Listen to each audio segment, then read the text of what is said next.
ल गाइज आज चाहिँ हामी यो washing machine front load washing मेसिनको होइन सर्भिसिङ के पर्छ कसरी गरिन्छ सबै डिटेल्समा सबै देखाएर पुरै यहाँ देखाउन गइरहेको छौँ है। हामी चाहिँ यहाँ चाहिँ बेलबारीमा छौँ है। बेलबारीको ठ्याक्कै यो चोकमा छौँ हामी माथि यहाँ।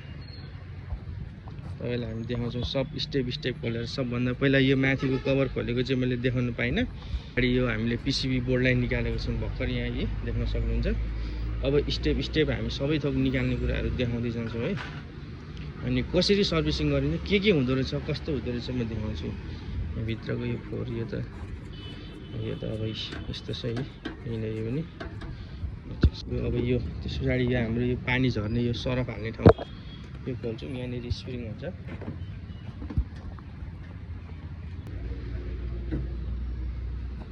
यो पनि खोल्नु स्प्रिङहरू।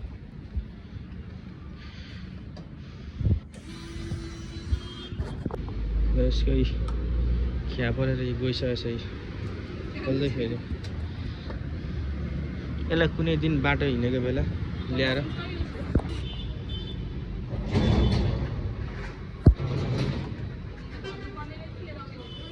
यो अनि तपाईँहरूले देख्नुहुन्न थियो नि त नि।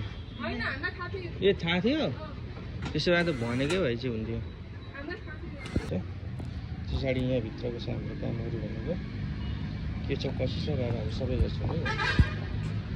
यहाँ राख्दा चाहिँ देखिने रहेछ।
होइन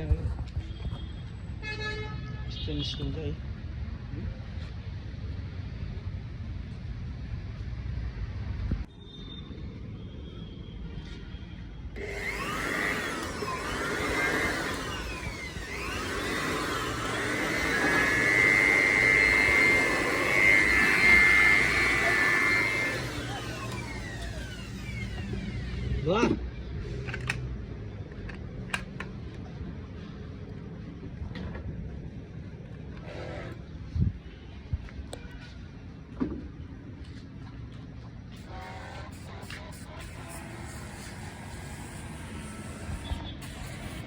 यसलाई भिजाएको एक सर पानी हालेर यसलाई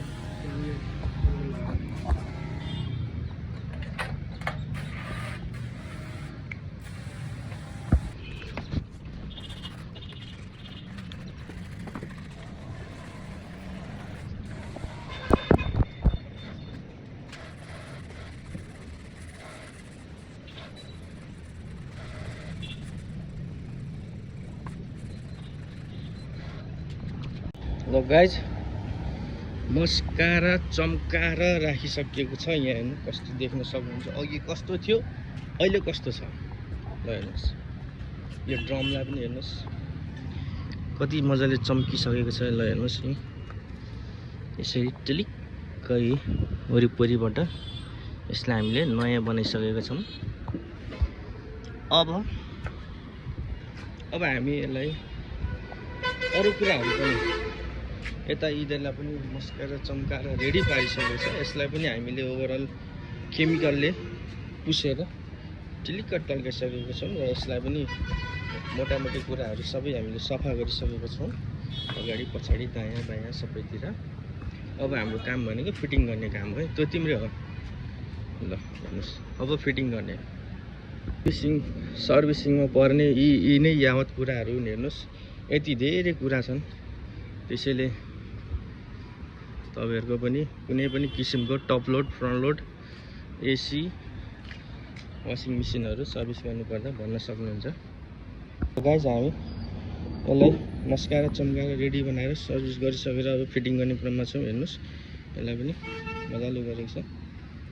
यो त के गर्दैन।